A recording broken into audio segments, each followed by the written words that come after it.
On the 11th of November 1817, the carrier's cart brought word up the valley that 3 men had been hanged at Derby and afterwards beheaded, and that the crowd had cried out at the second part of it. The news reached Thorn Cross by 10. It reached Ninefields, a mile above the village on the shoulder of Sable Moor, a little after noon, carried by a woman who had come to fetch her granddaughters home early and stayed to tell it. Hester Vane heard her out with a piece of chalk in her hand.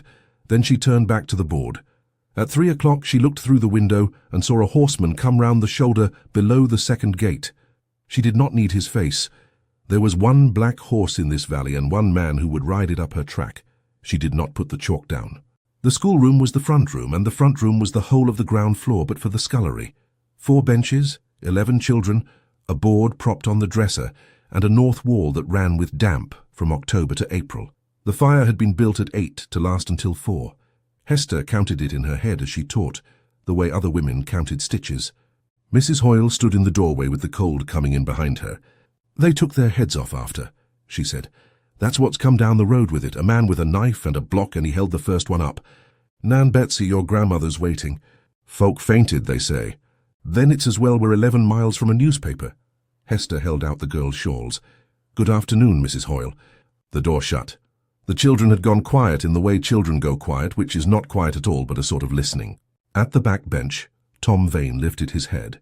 He was 8 and sullen with cold, and had spent the morning failing to get through 6 words on a slate, while children 2 years younger read them off like water. "What's hanged?" 11 faces turned to her. "Nan Hoyle," said Hester, "what does a quartern loaf fetch in Halifax this week?" Nan blinked. 11 halfpenny, miss, and 2 winters since. 9. "Why?" Nobody answered. "Because in the year 15 the Parliament passed an Act," Hester said, "and the Act says that no corn may come into this country from abroad until our own is at 80 shillings the quarter. And who sits in that Parliament? Not croppers, not weavers. Men who own the corn." She turned back to the board and wrote the figure 80 in a hand that did not shake. "So, 80 shillings. If a quarter is 8 bushels, what is that a bushel?" She got them to 4 o'clock. She got them to the bushel and the peck and out of the door with their hands wrapped in their sleeves. She did not get them to the hanging, and she counted that a day's work. The horseman had been at the gate a quarter of an hour by then, with a second man on foot behind him. Hester wiped her hands on her apron and went out bareheaded into the rain, because to fetch a bonnet would have looked like preparing. "Miss Vane." The man on foot came forward first. Sedgwick, the estate agent, 50-odd, decent enough, with a leather case under his arm and rain on his hat brim. "His Grace and I are come about the winter subscription." "His Grace can come about what he likes. It's ducal land I'm standing on." Sedgwick coughed. Behind him the Duke of Harrowden got down off his horse without hurry and stood holding the rein. He was 34 and looked it. He had a soldier's way of standing still, which is not the same as being at ease. "Miss Vane," he said. "Your Grace." Sedgwick had the case open against the gatepost. "The subscription stands at £420.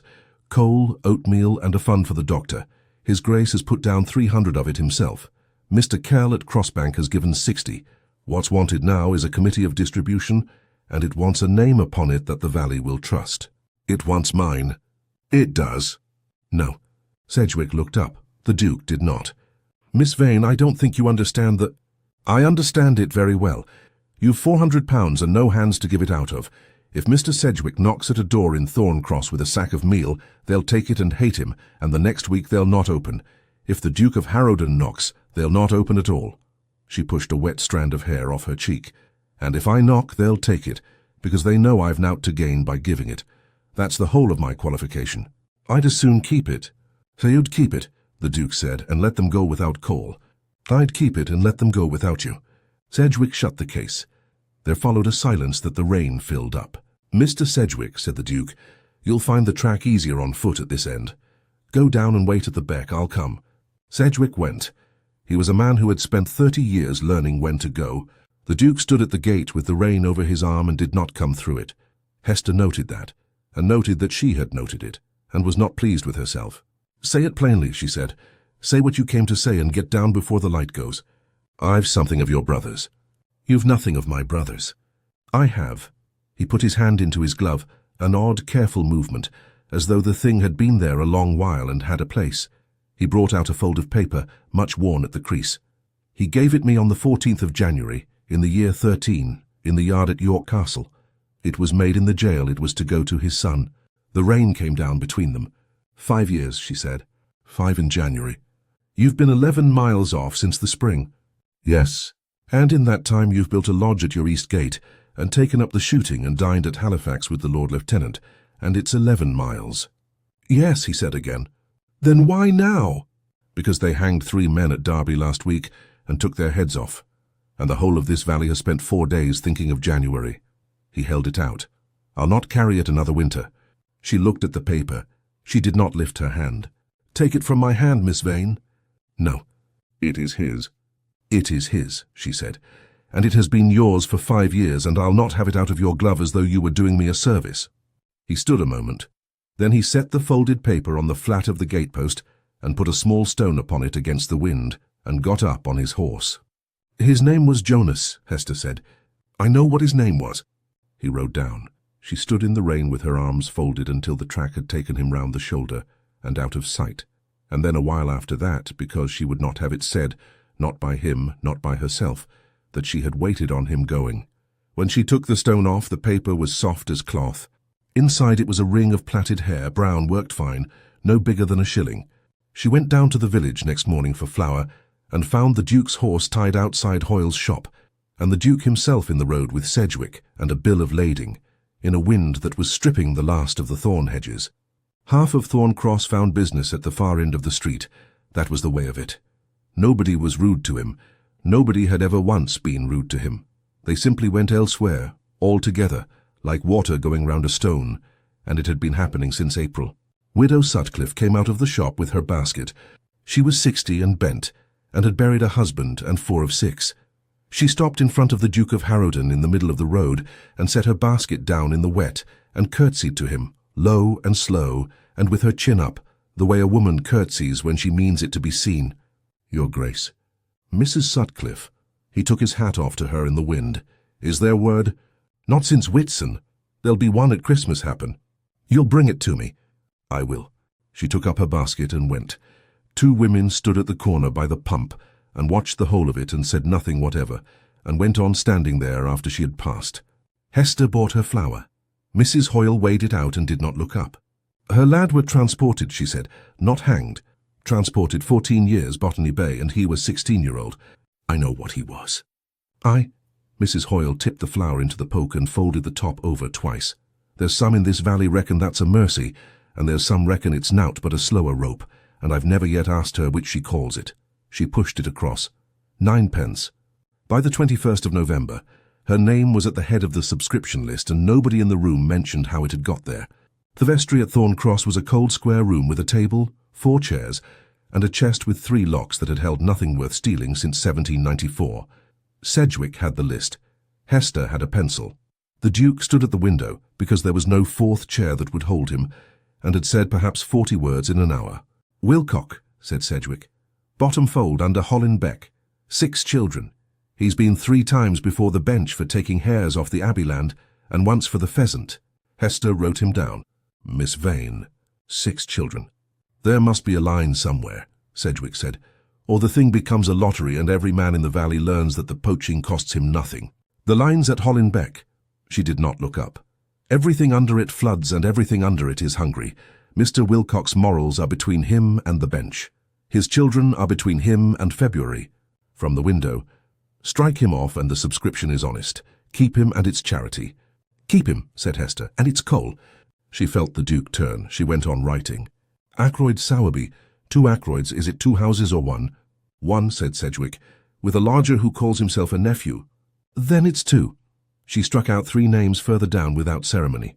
Bracewell has work at the Delph. Firth's brother keeps the Rose and will not let him starve while he's got a licence to lose. And Mary Halstead has £40 in the funds at Halifax and buries it under complaining. She handed the list to Sedgwick. There.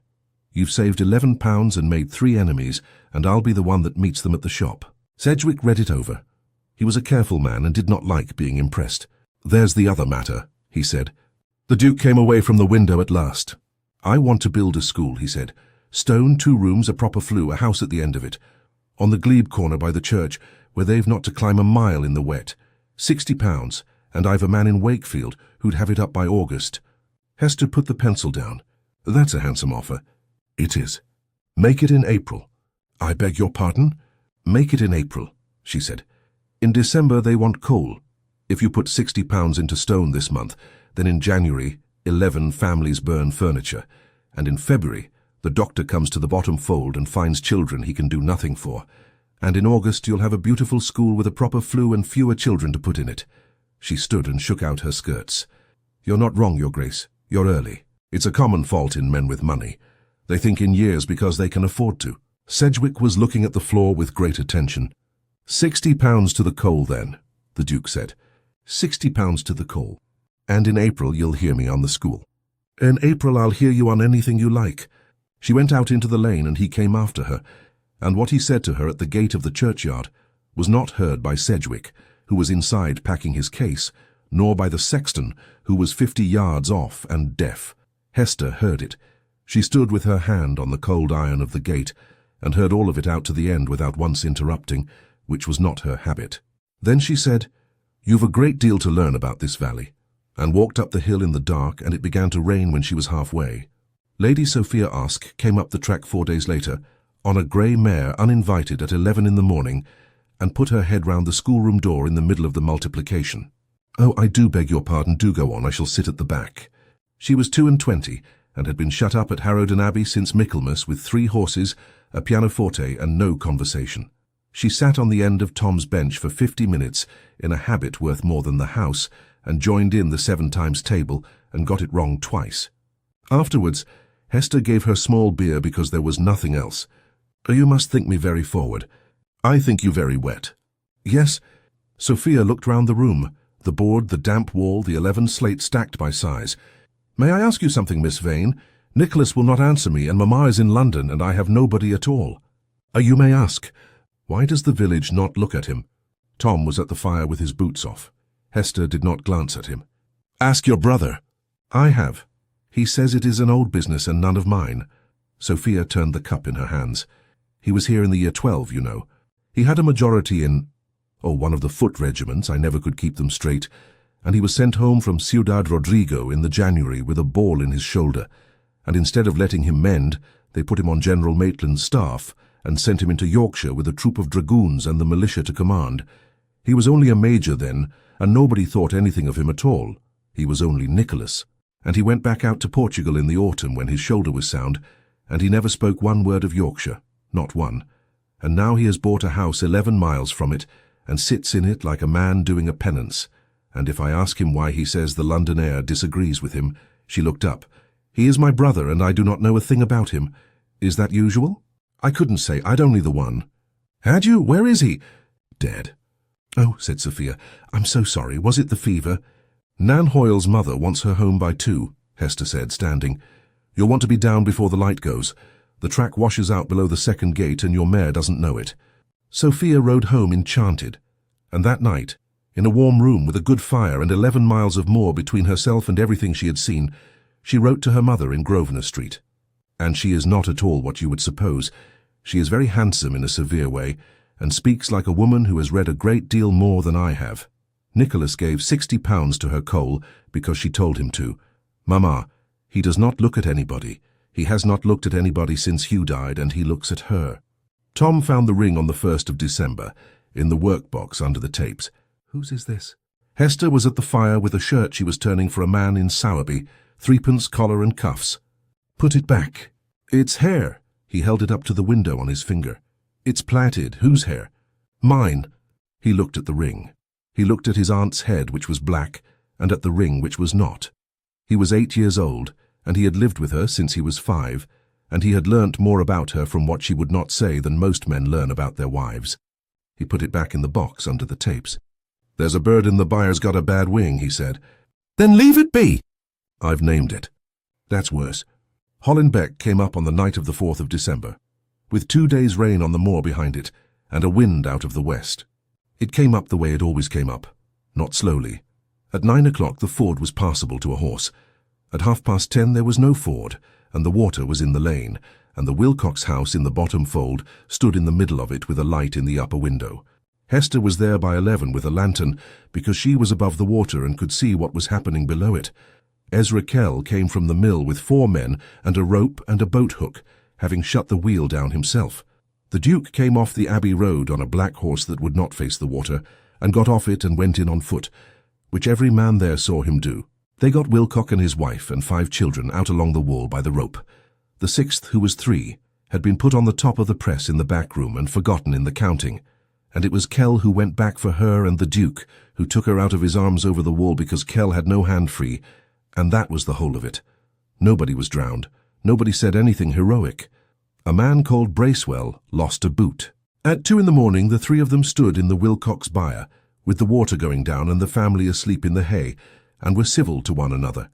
"Your Grace." "Kell." "Your rope," Hester said to Kell. "Your men. Your mill stopped 4 hours. "Aye, well." Kell wrung out his cuff. "It's my beck and all. Water comes off my land and goes down their chimney." He looked at the Duke. "You'll want to be getting back. Road's under at the Abbey turn, and it'll not be down while morning." "So I see. There's a bed at Crossbank." There was a pause of exactly the wrong length. "Thank you," said the Duke. "I'll not put you out." Kell nodded slowly and put his hat on, and went out into the dark with his 4 men, and Hester stood there with her lantern, feeling every hour of her 27 years. The fire in the schoolroom had gone out at 4 the previous afternoon, and there was no more coal until Thursday. They sat either side of a dead grate in wet clothes, and did not mention the cold, because to mention it would have meant burning something. "Your boy?" "Asleep since 10. He'd sleep through the second coming. He's Jonas's." "He is." "Does he know it?" "He knows his father drowned in the cut at Brighouse in the year 13, Hester said, "coming home in drink. There's a great many men in this valley have drowned in the cut at Brighouse coming home in drink. It's a serviceable thing to be." The Duke sat forward with his elbows on his knees and looked at the grate. "My brother died of a fall," he said. "A horse he'd been told about twice. I was at Lisbon, and I had the letter 7 weeks after they'd buried him. Hugh was to be the Duke, and Hugh liked it. He'd been practicing since he was 9. He had opinions about drains and rents, and he was going to be very good at it. And then a mare put her foot in a rabbit hole." He turned his hands over. "And a man I'd never met came out to me at Lisbon and called me Your Grace, and I heard it. And I remember thinking that somebody was being extremely rude to my brother." "Is that a complaint?" "No. It's an account of how I came to own this valley without ever once deciding to. And the London house makes you ill." "The London house makes me ill." "It's a large house," Hester said, "to be made ill in." He laughed once without much in it. Then the laugh went and he was quiet, and when he spoke again his voice had changed enough that she sat very still. "There's a thing I ought to have said to you at that gate in November." "Then say it." "I've written you a letter." "You have. You've not answered it." "No." "Will you?" "No." He nodded slowly. He did not ask why, and she was grateful for it. And then she was angry at being grateful, and she got up and went to the window with her arms folded because it was somewhere else to be. "Miss Vane," he had not moved, "if I were to tell you the whole of what happened at York—" "Don't." "You've never once asked me." "No," she said, "I haven't." Her breath was on the glass. "Because there are 2 ways it can go. Either you've an excuse and I shall have to look at you having it, or you've none, and then I shall know exactly what you are, and I shall have to go on taking your coal all the same. Because there are 11 children in this room every morning, and 6 of them are hungry." She turned round. "I've made a bargain with myself, Your Grace. I don't ask, and I can bear the sight of you across a vestry table, let it alone." The wind got up under the door. "That is not a bargain," he said. "That is a debt at interest." "Then I'll pay it when it's called." He was gone before the children came, down the track at first light with his coat over his arm, and his horse walking lame behind him. He passed through Thorn Cross at 7:20. Mrs. Hoyle was taking in her shutters. The Dowager Duchess of Harrowden had been on the road from London 4 days, and had left the turnpike at Halifax, and had learnt in the last 2 hours why nobody of consequence lived in this part of Yorkshire. The carriage went up the moor road at a walk.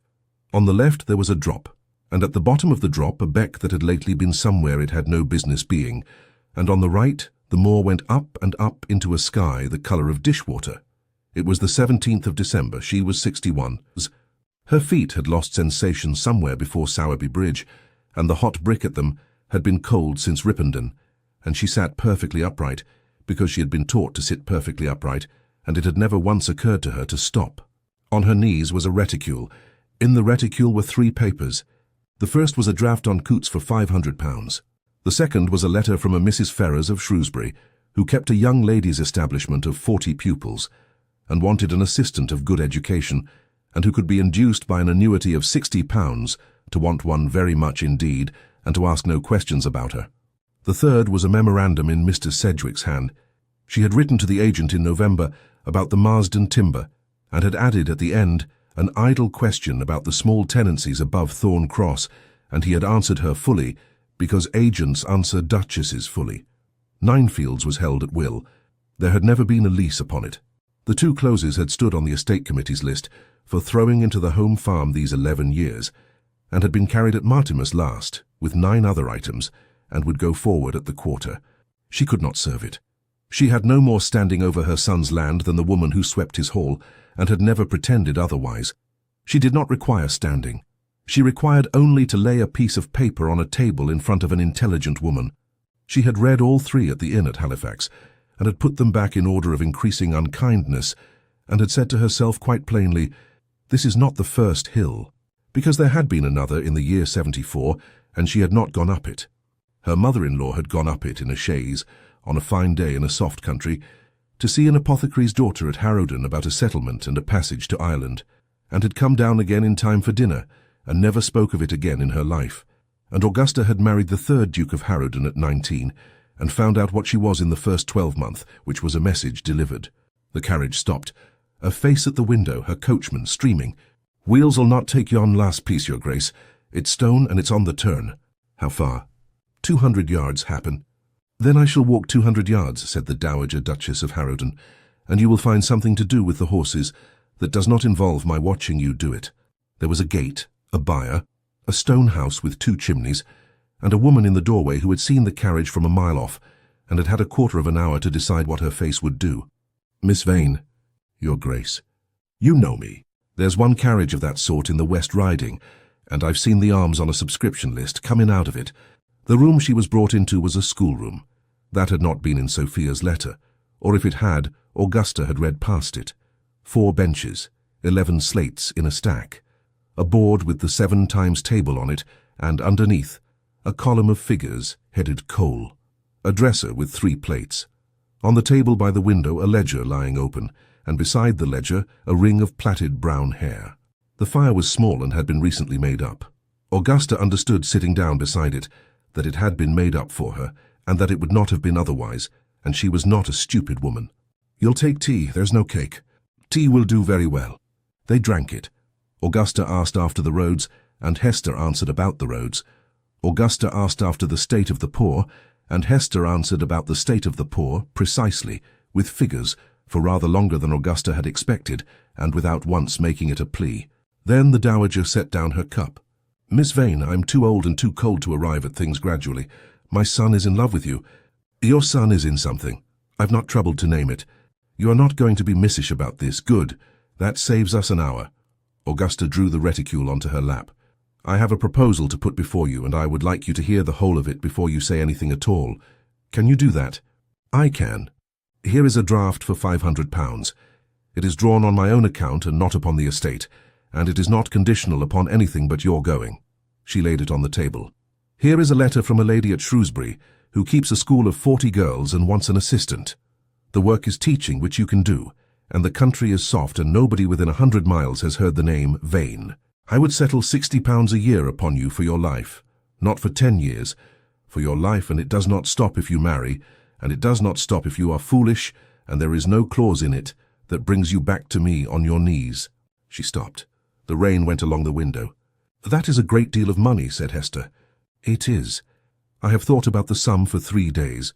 Too little is an insult and too much is a bribe, and I have come down on the side of insult, because I would rather you despised me for meanness than for thinking you could be bought at a high price."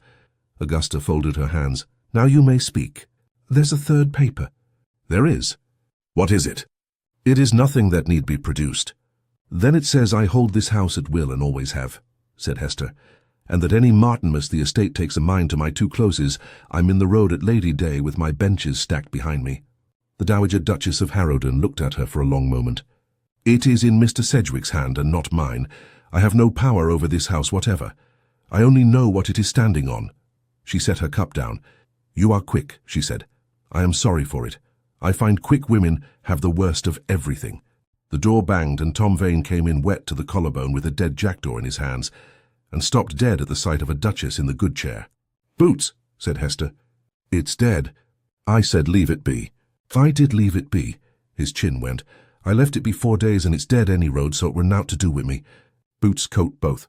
What followed took 8 minutes, and Augusta remembered it for the rest of her life. The boy took his boots off. The coat came off and was wet through, and there was not another. Hester wrung it out over the scullery step with both hands and shook it and looked at the fire, which was small, and at the coal, which stood in a scuttle beside it, and Augusta watched her count it. Actually count it with her eyes the way a woman counts money. "Give it here," said the Dowager Duchess of Harrowden. She held a boy's coat to a small fire for 8 minutes, and turned it twice, and her arms ached, and she did not give it back until it was warm. Tom took it without thanks and put it on, and sat down on the hearthstone with the dead bird in his lap. "What was its name?" Augusta asked. "Hasn't one now." "That is a very sound principle." "It's a jackdaw," said Tom, as though that settled it, and went out to bury it. Augusta sat back. Her sleeve was steaming. Her eye went, because it had been going for the last half hour, to the ledger on the table by the window, and this time she reached across and turned it towards herself, and Hester let her. It was kept in a small clear hand. Michaelmas quarter. School 11 at 1D, 11's 11D. Sewing, Halstead 4's sewing, Sowerby 3's 6 Turning of 2 coats, 1's. And down the other column, coal and meal and a shilling to the doctor for Tom's ear in October, and at the bottom a figure with nothing after it. She shut the ledger. "You live upon 11 pence a week and your needle. Add the buyer and the potatoes and what Mr. Kell's men leave at the gate and pretend they haven't. And you have just been offered £60 a year for your life, and you have not said yes." "I've not said anything at all yet," said Hester. "You told me to hear the whole of it." Augusta laughed. It surprised her. She had not made that noise in some years. Then her eye fell on the ring by the ledger, and because she was tired, and because the fire was small, and because she had been 11 miles up a hill to buy off a woman she had begun to like, she made the only vulgar mistake of the entire afternoon. "Whose hair is that?" Hester looked at it. The rain went on at the window. "It belonged to someone who's dead," she said. "Ah," said the Dowager Duchess of Harrowden, "forgive me." And she sat back and rearranged her opinion of the whole matter around a young man dead somewhere in the year 12 or 13, a soldier probably, a curate at worst, and she felt, for the first time since Halifax, that the business might be manageable after all, and Hester Vane watched her do it and said nothing and let her have it, because the truth was 11 miles east in a warm house, and this woman was his mother, and there are debts you do not pay to the family. At 4 o'clock it began to snow. At 5 the coachman came to the door with his hat in his hands, and said that the moor road had gone above the second gate, and that he'd not take horses down it in the dark for the king himself. At 6 Hester Vane put a duchess's cloak on a nail behind the door, and made up the fire with more coal than she had burnt in any one evening since October, and set 2 eggs and a piece of bacon before her, and would not be argued with. At 7 the dowager said, "You have 2 rooms." "I have." "Where does the boy sleep?" "With me. You'll have the bed and I'll have the settle, and we'll all say nothing about it in the morning. Miss Vane, I have come here to turn you out of this house." "Aye," said Hester, "but not tonight." At 9 there was a horse in the yard. He came in with the snow on him, and did not take his hat off before he had found his mother with his eyes. "Nicholas." "How long have you been in this house?" "Since 2. "And what have you said to her?" "Everything I came to say." The Duke of Harrowden stood in the middle of a schoolroom with the snow melting off him onto a floor that had been swept that morning, and Hester saw a man arrive 4 hours late at a place he had ridden very hard to reach. "Your Grace," she said, "you're stood in the wet." "Miss Vane." He turned. "Whatever my mother has offered you, it was offered without my knowledge, and I will not have it stand. If it is money, I'll better it, and you may put it in the fire. If it is a place at a distance, there's no such place, because I'll be at the door of it inside a week. Nicholas, marry me." The fire moved, nobody else did. "That's the 3rd time," said Hester. She said it quietly, and she said it to him, and the Dowager Duchess of Harrowden sat in a hard chair in a 2-room house on Sable Moor, and felt the whole architecture of her afternoon come down without a sound. "Twice by mouth and once by letter," Hester went on, "and the letter was a better piece of writing than either. I've kept it. That was badly done of me, and I'll not do it again." She stood up. "No." "Hester." No, and I'll tell you why, and you'll not care for it. She put her hands behind her, at the small of her back, because she wanted them still. You want to be forgiven. You've wanted it since April, and you've had 9 months of this valley walking round you like a stone in a beck, and you've mistook the wanting for wanting a wife. It's a common mistake, and it does you no discredit, but I'll not be your penance. She held his eye. And I'd make a poor one. I'm cheap, your grace. I come with a buyer and a boy and 11 pennies a week. Penance ought to cost. That is not what this is. Then you'll be able to want me in the spring when the coal's done with, and we'll see. She went to the door and opened it, and the snow came in sideways. There's a bed at Crossbank Mill. You'd not take it in December, and you'll take it now, because your mother is 61 and sat in a house with 1 fire, and if you stand there arguing I shall have to burn coal I've counted. He looked at her. He looked at his mother, who did not help him. He said, in the spring then, and went out into it. The moor road was passable by 8:30 in the morning, in the way that moor roads are, badly and only downhill. The Dowager Duchess of Harrowden stood at the gate at Ninefields, with her hood up, and the whole valley laid out white and grey below her, and the boy Tom 15 feet off, pretending to look at the horses, having been told to say goodbye, and having decided against it. Miss Vane, your grace. So you have not asked me for the 3rd paper. It's not mine to ask for. No, said Augusta, it is not. She drew her gloves. I shall say one thing, and then I shall get into that carriage, because if I stand here another minute, I shall not be able to feel my hands until Wakefield. I came up this hill to do a thing that was done to another woman a long time ago, in a softer country, and I have been 41 years finding out what it cost, and I had supposed I was better acquainted with the arithmetic than anybody living. She looked out over the valley. I find I am not. Good morning. Good morning, your grace. The carriage went down. It reached Harrowden Abbey at 2 in the afternoon, and the Duke of Harrowden, who had ridden back from Crossbank Mill at 6 that morning and had not been to bed, was in the hall before the steps were down. Mother, I'm cold, I'm hungry, and I've been sitting on wet horsehair since 9. What did you say to her? Augusta Aske stopped on the 2nd stair, with the reticule on her wrist, and the agent's memorandum inside it, folded exactly as it had come to her in Grosvenor Street in November. Nothing, she said, that will help you. And it was true. And it was the kindest thing she had ever said to him. Mr. Sedgwick came up the track on the 9th of January, with a leather case under his arm on foot, because the frost had made the stone treacherous for a horse. He waited at the gate until the children came out at 4. He had that much decency, and Hester, watching him from the window for a quarter of an hour while she finished the day, understood exactly what it meant that he had it. Miss Vane, Mr. Sedgwick, I'd sooner have sent this. Then you should have sent it. Aye, well, he took it out. Notice to quit Ninefields, the house and the 2 closes and the buyer. Possession at Lady Day the 25th of March. Tenancies at will and always has been. Your father took it at will in 98, and there's never been a lease on it in the whole of my time. She read it standing in the cold with her sleeves pushed up from the chalk. On whose instruction? Mine. Don't be a fool, Mr. Sedgwick. You've not the standing to turn a woman out of a ducal freehold on your own account. I've the standing to manage the home farm, and I've been trying to get these 2 closes into it for 11 years, said Sedgwick. There's 140 acres runs up to your wall and stops dead, and a fence to keep, and a track to keep, and the whole of it wants throwing together and always has. It went to the estate committee at Martinmas with 9 other items, and it were carried. That's the whole of it. Does he know? Sedgwick looked at his boots. His Grace signs a schedule, he said. There were 41 items in it. Repairs, a bridge at Marsden Timber, and a list of tenancies determined. He signed it on the 14th of December, in the library at the Abbey, and I'd lay money he read it, because he reads everything, and I'd lay the same money he did not once see your name in it, because it says Ninefields, Vane, at will, and it's the 22nd line on the 2nd page. The frost was coming down out of the moor. Somewhere below a dog. 22nd line, said Hester. On the 2nd page. Well, she folded it along its own crease once and put it in her apron pocket. Thank you for coming up. It'd have been easier to send it.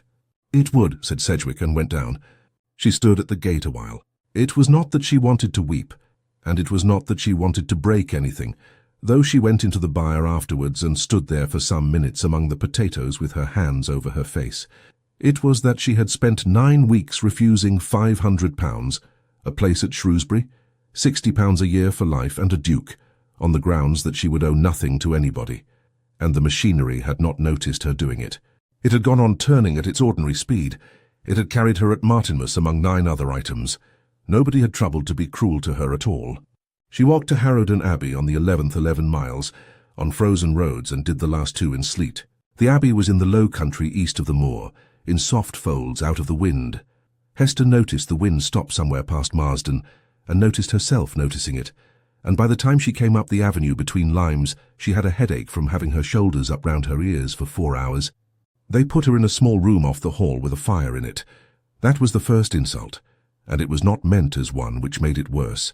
The room was warm. It had been warm since morning.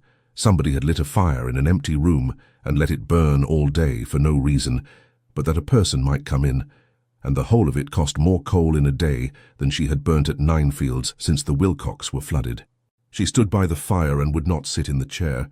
The door across the hall opened. She heard the Duke's voice, and then a woman's, and then feet on the stone, and because the door of her own room stood ajar, she saw them pass. It was Widow Sutcliffe.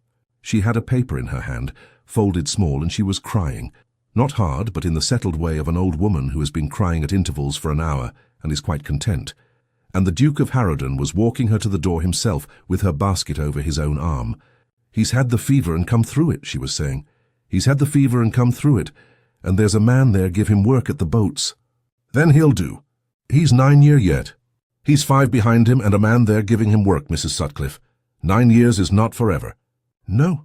She stopped and looked up at him. "No, Your Grace, it is not." They went out. Hester heard the outer door and the wind and the door again. She stood very still in a warm room in front of a fire built for a stranger, and did the arithmetic. Twice a year. She brings the letter, and he reads it to her because she cannot. Since the year 13, that is 10 times he has sat down with that woman and read out how her son is getting on in New South Wales. And nobody has ever once had to read anything to me. When he came in, she was still standing. "Miss Vane." "Your Grace." "Sit down, you've walked." "I'll stand." "Then I'll stand, and we shall both be uncomfortable, and it will improve nothing." He did not sit either. "It is the tenancy." "It is." "I have had it out with Sedgwick. He is right, and I am at fault. I signed it." He said it flatly, without any arrangement about it. "It is undone. There is no notice. There will be no notice while I am alive, and if you wish it in writing, you shall have a lease of your own life at a peppercorn by the end of the week." "No." "Miss Vane." "If you give me a lease this week, the whole valley knows by Sunday what it was bought with, and there's not a woman in Thorn Cross will send me her children after that." She heard her own voice, very level. "Take the notice back, and put nothing in its place. Let it be an error of the estate committee, and let Mr. Sedgwick say so at the shop, and let it be dull. That's all I want of you." "Very well." "That's the whole of my business." "Very well," he said again, and neither of them moved. The fire made its small noise. Somewhere in the house a door. "Mrs. Sutcliffe was here," said Hester. "She was." "With a letter. Twice a year since the year 13. She cannot read, and she'll not have the curate do it, because he reads it as though it were the lesson." He was watching her. "Ask." "I'll not ask." "Ask me," said the Duke of Harrowden, "and have it done." She turned and looked at him then, properly, for the first time since November, and something in her chest gave way that she had been holding shut with both hands since she was 22 years old. "What did you do at York?" He did not sit down. He put one hand on the back of the chair and left it there. "In April of the year 12. There were 1,200 men out between here and Huddersfield, and a mill burnt at Crossbank. I was 3 months off a ball in the shoulder, and no use to anybody in Portugal. So they put me under General Maitland, with a troop of dragoons, 2 companies of militia, and no orders worth the name. There were 9 men on Sable Moor above Slacktop, who had been out 4 nights and had nothing, and they had wives at the bottom of the hill, and if I had gone up after them in the dark, somebody would have been shot. Mine or theirs, it made no odds. So I sent word up." "What word?" "That any man who came in of his own will would have it entered in the depositions that he came in of his own will, and that I would speak to his character at the assize if I were asked." He said it without inflection. 9 came down. Your brother came down 3rd. He came down with his hands open, and he said, "You'll tell them we came in." And I said I would. "And did you?" Every man's surrender was in the depositions in my own hand, and read out in court. All 9. And in January they hanged them. 17. In 2 batches, because the drop would not hold 17. 3 on the 8th for a murder they'd done in the spring, and 14 on the 16th, and 8 of the 14 were for the mill at Crossbank. 6 of my 9 were among them. "And you spoke?" "I was called on the 2nd day." I was Major Lord Nicholas Aske, and I had a brother who would be a duke, and the bench was very civil to me, and I was asked whether there was any prisoner of whose character I could speak from my own knowledge. He stopped. Miss Vane, do you understand what that question is? It's a question. It is one sentence. His hand had not moved on the chair. It is one sentence, and it is worth exactly as much as the court's patience with the man saying it, and the court's patience with me was worth one. If I had stood there and said, "These are all honest men driven to it," I should have been thanked and sat down, and it would have bought nothing. I had one, and I had about 4 seconds in which to know where to put it. The fire had burnt down on one side. She did not take her eyes off him.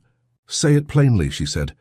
"I spent it on Abel Sutcliffe, who was 16 and had been out one night, and had carried a hammer he had not used, and whose father was dead, and whose mother was in the gallery. I said that he was a boy of good character, led into it by men older than himself, and that I did not believe he had understood what he was at." He drew a breath. "And they transported him 14 years instead of hanging him. And I sat down.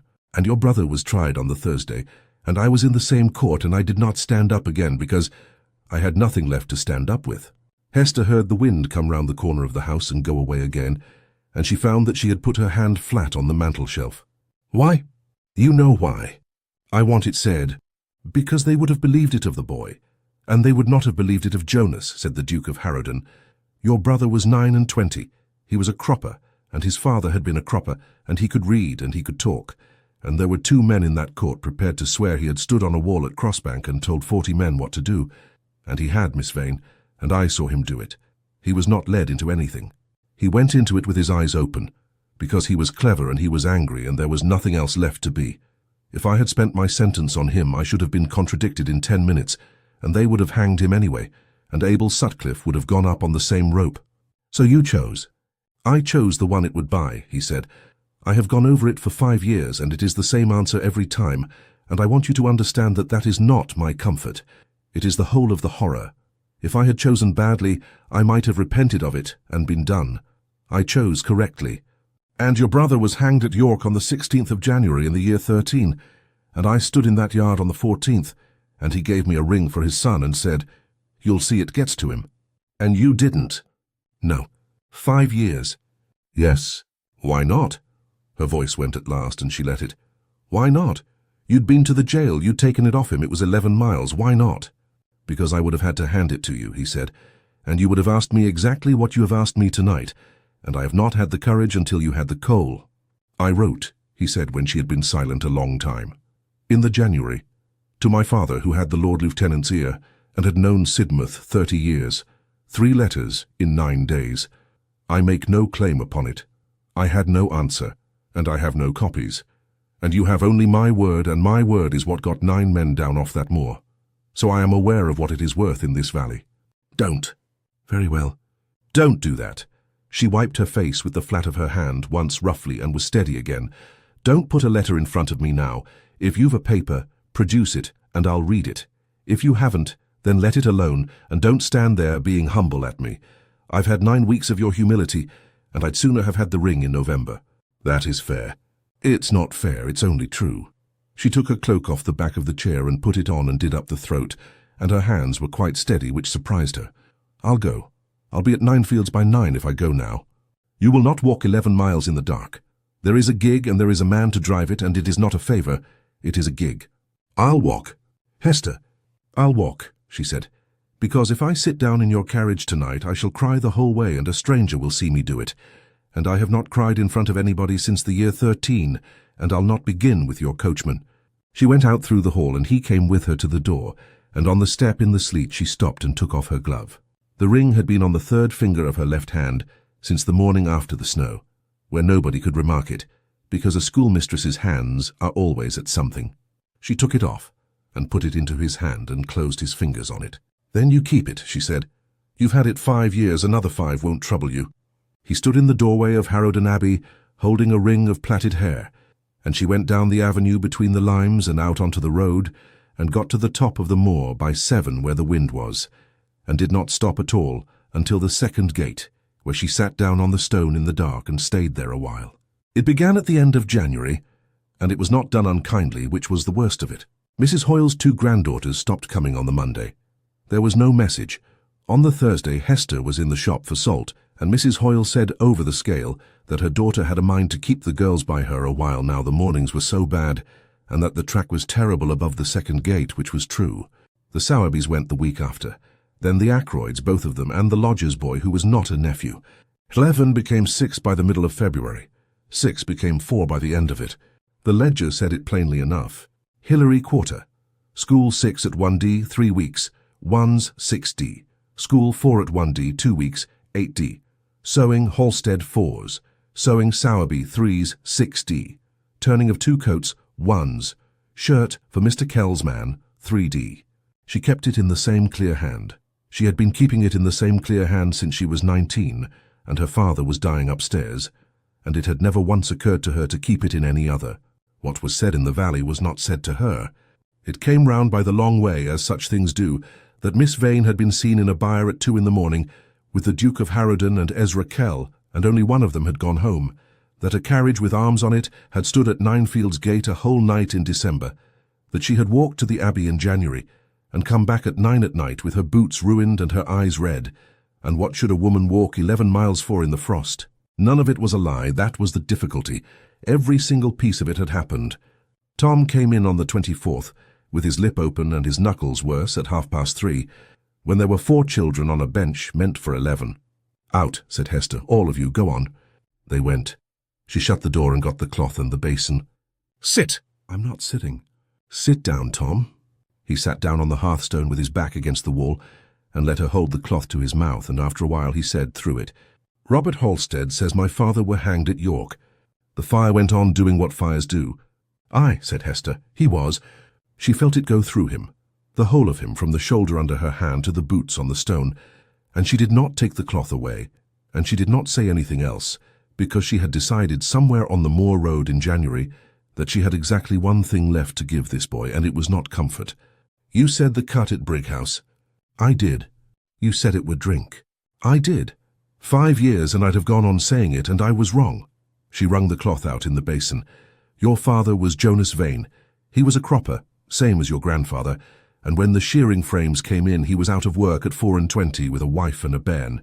In the April of the year 12, he stood on a wall at Crossbank Mill and told 40 men to break the frames, and they broke them, and the mill burnt. In the January he was hanged at York with 13 others. That's the whole of it, and there's not a word in it I can soften." Tom's eyes were enormous and dry. "Was he bad?" "No. Robert Halstead says—" "Robert Halstead's grandmother has £40 in the funds, and never gave a penny to anybody, so I'd not take Robert Halstead's opinion on what a man's worth." She sat back on her heels. "Listen to me now, because I'll say it once, and then it's yours to do what you like with. Your father did a thing that was against the law, and he knew it was against the law when he did it. He did it because there was no work and no bread and no vote and no other road that anybody could see, and because he was clever enough to see there was no other road, and that's a hard thing to be. He was not a fool, and he was not a drunkard, and he was not sorry, and they hanged him for it. Both of those are true at once, and you'll be a man before you can hold them both in your head at the same time, and you'll have to." "Did you see it?" "No." "Why not?" And there it was at last, out of the mouth of an 8-year-old with a cut lip, the question she had been putting away in a drawer for 5 years. "I had the fever," said Hester. 10 days from the Boxing Day, and by the time I could stand it was the 14th, and I could have got a place on the coach at Halifax on the 15th if I'd walked down for it at 4 in the morning. She put the cloth in the basin. "And I didn't walk down. I sat in that chair and I told myself the fever would take me on the road and there'd be nobody left for you. And I have never once been able to make myself believe it since." Tom looked at the fire for a long time. "You could have," he said. "Aye, you could have gone." "Aye, I could." He got up off the hearthstone and went out to the byre, and she let him go, and he did not come in until dark. And when he did, he came and stood at her elbow while she was setting the table and said, in the tone of a boy raising an entirely separate matter, "There's a hen's not laying." "I know it." "Shall I wring its neck?" "Not while Sunday." "Right," said Tom, and sat down. He got the ring out of the workbox himself the following week. She saw it on a bootlace inside his shirt when he was washing, and she did not say one word about it, and neither did he, and he had not the least idea in the world whose hair it was. It had come back in a plain wrapper on the 2nd of February, by a groom with nothing written on it at all. She had put it in the box and shut the lid, and gone on with the 7 times table. Ezrakel came up on the last day of February in the wet, and stood in the yard with his hat in his hand, and would not come in. "I'll say it out here. It's less like a siege." "Say it then." "Marry me." Hester put the pail down. "I'm 38, said Kell. "I've a house with 9 rooms and a mill that runs 4 days and will run 5 by the back end. I'd keep the school, I'd keep it here, or I'd build you one at Crossbank with a stove in it, whichever you'd rather. And I'd not ask you to give up the teaching for anybody. The lad would be apprenticed at 14 to whatever trade he'd a mind for and paid, and there's a room at the top of the house that gets the sun." He turned the hat once in his hands. "I'll not tell you I've loved you since I was a lad, because I haven't. My wife died in the year 14, and I thought nought of anybody for 3 years. I've thought of you since the beck." "Mr. Kell—" "There's more, and you'd best have it." He looked up. "It's me that's paid your coal these 3 winters. Not the parish and not the subscription. 12 shilling a quarter to Sutcliffe's cart, and I told him to say it were the parish, and he said it. And he's not been paid for the lying, so don't take it out on him." Hester stood in the wet with her hand on the pail. 3 years. 3. "Why tell me now?" "Because if you say yes tonight and find it out in 5 years, you'd think you were bought," said Kell. "And you weren't. You'd have had the coal if you'd married the curate, and you'd have had it if you'd married nobody, and you'd have it now if you send me down this hill and never speak to me again, because it's a filthy thing to be cold in a house full of children, and I can afford 12 shilling. She did not say anything for some time. "You know what's said in the valley." "I know what's said. I was stood in the same byre." He put his hat on. "Half of them had stopped saying it inside a month if you took me, and I'd be a liar if I said that hadn't crossed my mind, and it's a poor reason, and I'm not offering it as one. Give me a week." "You can have a fortnight." "A week," said Hester. He went down. She stood in the yard until she could not hear him.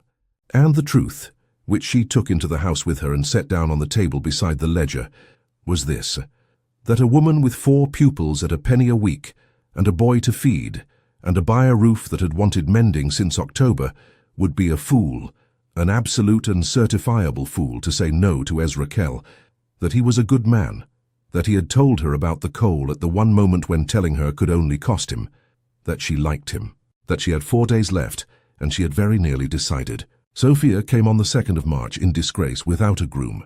"I have done something, and I must tell you, and then you may say what you like to me." "Sit down." "I shan't sit down.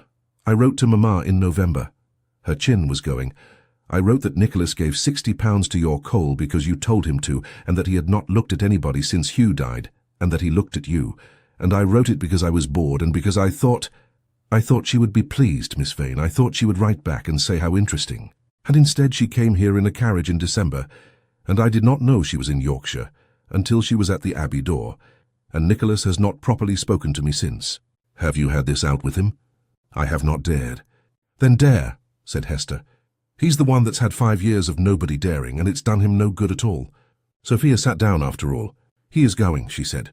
"Going?" "To London at the end of the month. He is letting the whole of the northern property, not the Abbey. He cannot touch the Abbey. It is every stone of it in the settlement, and Mr. Warriner says he is scarcely more than a tenant of it himself.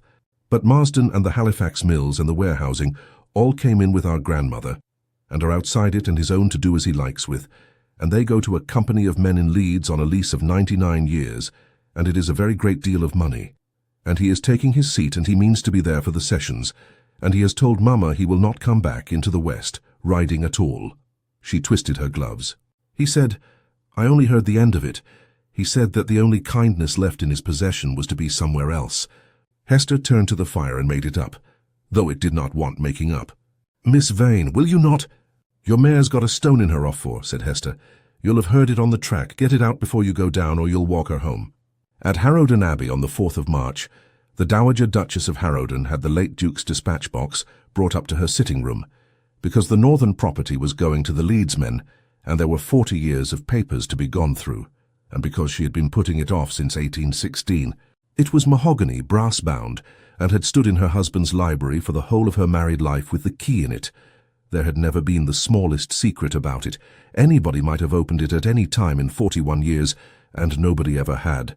And that, she thought, sitting down with it on her knees, was precisely how such men managed everything.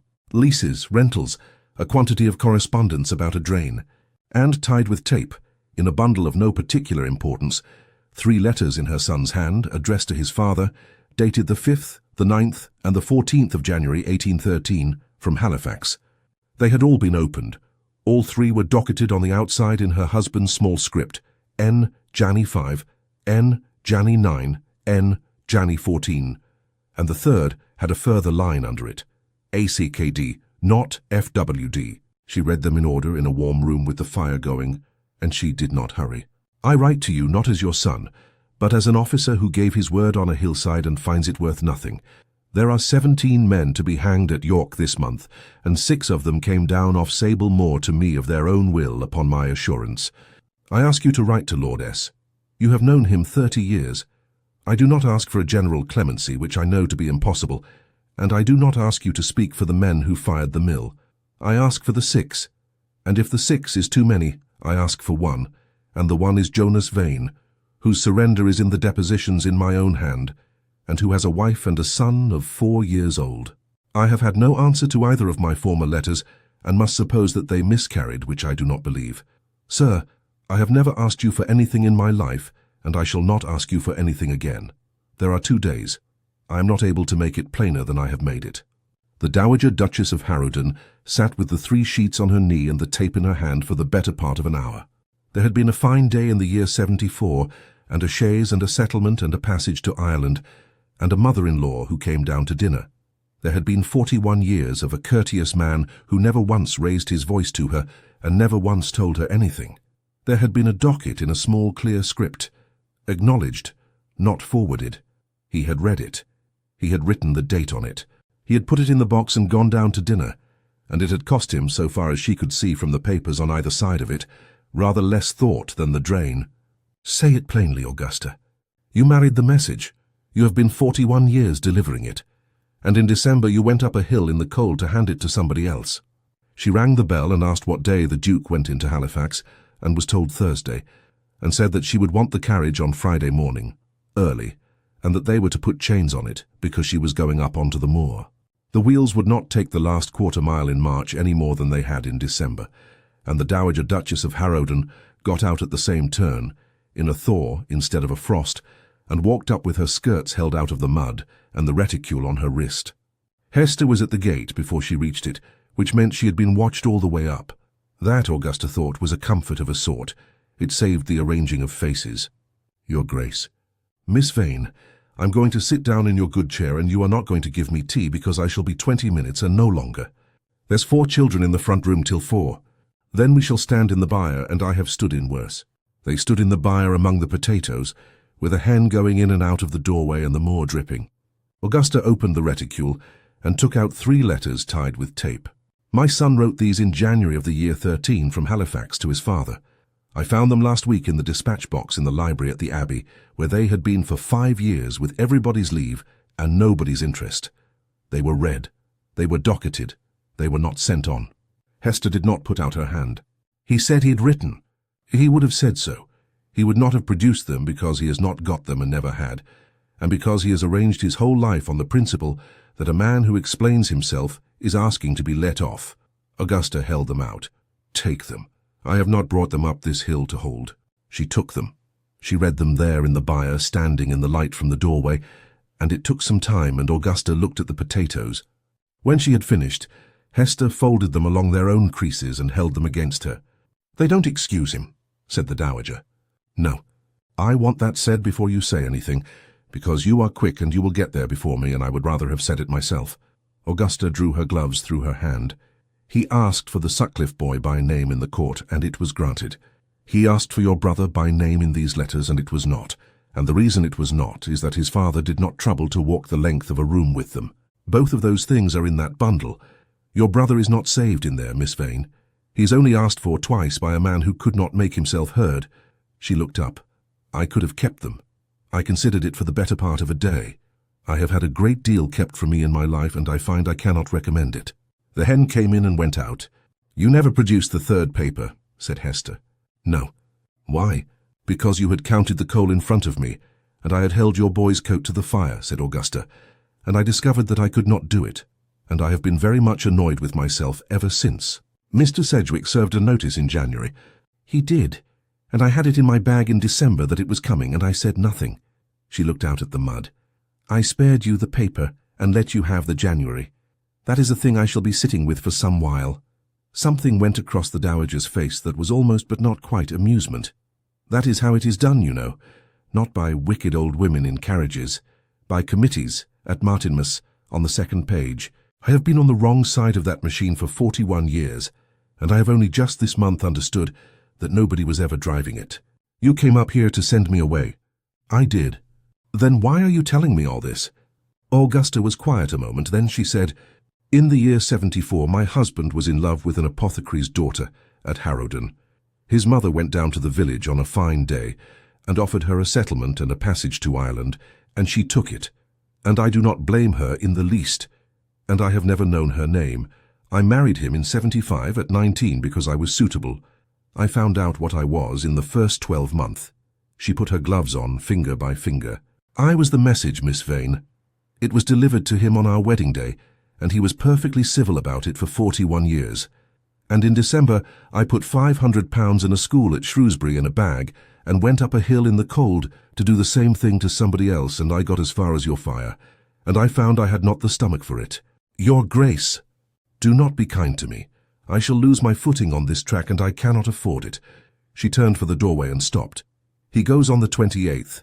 He has let Marsden and the Halifax property to the Leeds men for 99 years, and he does not intend to come back. And I am told he has charged the coal subscription upon those rents for as long as the lease runs, whatever else goes, which is the nearest thing to a farewell letter you're likely to get from my son. She stepped out into the mud. Good morning. That wind has not improved since December, and I shall say so all the way to Wakefield. She went down the track, and she did not look back, and she made her coachman put the hot brick to her feet at the second gate and complained about the state of it for 9 miles. Hester sat down at the table that night, when Tom was asleep, and took out her brother's last letter. It had come by the same hand as everything else in the year 13, and it was 2 sheets. She had read the first sheet perhaps 300 times. It said that he was well enough, and that she was to give his love to Mary, and that the money in the tin under the 3rd flag was for the burying, and she was not to make a business of it. The second sheet she had never opened. It had been folded once, and had stayed folded for 5 years and 2 months in the workbox under the tapes, because there had been a fortnight in the year 13 when she could not have borne it, and then a year when she had got used to not bearing it. And then it had simply become a thing that was true about her, that Hester Vane had not read the second sheet. She read it. The byre roof wants 2 stone at the north end, and Sutcliffe will do it for 1 shilling and his dinner. Tell him I said 1 shilling. He will start at 18 pence. The hens are old and will not last another winter. Do not be soft about it. Mary is not strong, and if it goes ill with her, you will have the boy. I'm sorry for it. I know what you were for, and I know what you are getting instead. He is not to be told I was ashamed because I was not. He is to be told that I was wrong about the frames and right about the rest, and he may work out which is which when he is older. Do not come on Saturday. I have thought about it a great deal, and I would rather have it that you did not. J.V. She sat with it a long while. Then she put both sheets together and folded them and put them in the box, and went and stood in the doorway, looking at the moor in the dark for 1/4 of an hour, and then she went to bed, and in the morning she walked up to Slacktop. It was the 9th of March, and the wind was out of the west, and the whole moor was running with water. Slacktop was not a place. It was a flat piece of ground above Crossbank where the peat gave out and the stone came through, and there was a wall that had been falling down since before the enclosure, and from it you could see the mill chimney and 11 miles of valley, and on a clear day the smoke of Halifax. She came up over the shoulder, and he was standing at the wall. Neither of them was surprised. She had known he would be somewhere in this valley in the fortnight before he went, and he had known, since the year 12, if he was honest, that there was one place in the West Riding he would have to stand in before he could leave it. Your Grace. Miss Vane, you've not been up here since. No. Why now? Because I go on the 28th, said the Duke of Harrowden, and it seemed to me contemptible to have lived 11 miles from it for a year and never once walked up. The wind took the rest of it. She came and stood at the wall, not close. Your mother came on Friday. I know she went out. I did not know where. She brought your letters. He was quiet. Then you have read them. I have. They do not. She said that twice. She's a very exact woman, your mother, and she gets it from somewhere. Hester looked out at the valley. They don't excuse you. They don't bring him back, and they don't undo the 4 seconds, and they don't undo the 5 years the ring sat in your glove, All they are is a man asking twice and not being heard, and I've thought about it for 4 days, and I'll tell you what I've made of it." She turned. "It's not enough. And it's true. And I find I can hold both of those at once, which is more than I could do in January. Hester, I'm not finished." She put her hands behind her at the small of her back. "Ezra Kell asked me to marry him on the last day of February. He's a good man, and it's a good offer, and I've had a week to think of it, and I have very nearly said yes twice." She saw that land. She did not soften it. "I'm going to tell him no on Thursday, and I'd have told him no whether you'd stood on this hill this morning or not, because I'd have been marrying a coal bill and a stove in a schoolroom, and he deserves better, and so do I. That said, now I'll ask you." The wind came over the wall. "You said in December that you'd want me in the spring." "I said it." "It's the 9th of March." "It is." "Then ask me," said Hester Vane, "and I'll give you my terms, and you'll not have heard worse from a man selling a horse." The Duke of Harrowden took his hands off the wall. "Marry me. 4 things." She held up her hand and counted them off on her fingers one at a time, the way she counted a bushel and a peck. "The school stays. Here at Ninefields, or in stone by the church if you build it in April as you meant to, but it's mine. I engage who teaches in it, and I take the pennies and I keep the ledger, and if there's a year when you and I are not speaking, the school goes on all the same." "Agreed." "Tom keeps the name Vane. He's not to be an Aske, he's not to be a ward, he's not to be provided for as a kindness.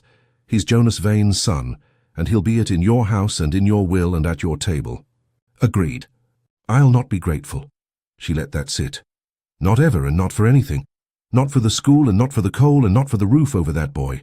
If you want a woman who'll be glad of what you've lifted her out of, go and find one in Shrewsbury. Your mother has the direction. You'll get a wife who's easy about money because she's had none. And you'll not get thanks. And if you catch yourself waiting for them, you're to tell me, and I'll tell you to give over." "Agreed." "And the last is the one you'll find hardest." She looked at him straight. "Jonas Vane's name gets said out loud in your house, at your table, in front of your mother, in front of your sister, in front of whoever's dining, whenever I've a mind to say it. And I'll have a mind to say it because that boy is going to grow up hearing it said, in an ordinary voice by people who aren't ashamed. You'll not flinch, and you'll not change the subject, and you'll not look at the door. And when he's old enough to ask you what you did at York, you'll tell him what you told me, in the same words, and you'll not soften one of them." The Duke of Harrowden stood on slack top in the wind for a moment. "All 4, he said, and the last first. They were married at Thorn Cross on the 14th of April by a curate who had known her since she was 9 and was frightened of nobody, with 6 people in the church: Tom, Sophia, Mr. Sedgwick, Widow Sutcliffe, the Dowager Duchess of Harrowden, and Ezra Kell, who came because he had said he would, and who shook the Duke's hand at the porch and did not stay to the breakfast. London did not receive her. It was never really in question. The Duchess of Harrowden was a cropper's daughter whose brother had been hanged at York, and in the whole of that first year there were 4 houses in town that would have had her and one of them only from curiosity. There was a paragraph in a Sunday paper in June with the name spelt correctly. Sophia wept about it. Hester read it twice, said that they had got the year of the mill wrong and used it to light the schoolroom fire. They lived at the north end of the estate, in the old dower house above Marsden, which had a wind on it. Nicholas took his seat and went down for the sessions and came back and spoke in the house 4 times in 5 years, twice on the corn and twice on the northern manufacturing districts, and was told by a man he had known at Lisbon that he had become a great bore about Yorkshire. The school was built in stone by the church that August, 2 rooms and a proper flue, and Hester engaged a Miss Broadbent of Halifax to teach in it at £30 a year, and kept the ledger herself, and by the Michaelmas of 1819 there were 31 children in it at a penny a week, because a penny a week was the whole of the point, and she would not be argued with. Mrs. Hoyle's granddaughters came back in the September. Nothing whatever was said about it. The Dowager came at Christmas and complained about the wind, and sat with Tom over a chessboard for 6 days a year for the rest of her life. Sophia came constantly and was a great deal of trouble, and married in 1821 a man with no money and excellent horses. At the end of April, before they left Ninefields, Hester took the workbox down off the shelf in the front room, with the benches stacked and the board off the dresser and the north wall dry for the first time in 20 years. Tom was in the doorway with a crate. The Duke was in the yard with the gig, and had come to the step and stopped there because he had learnt in 5 months exactly where the step was. "Come here," said Hester, "both of you." She had the ring in her hand.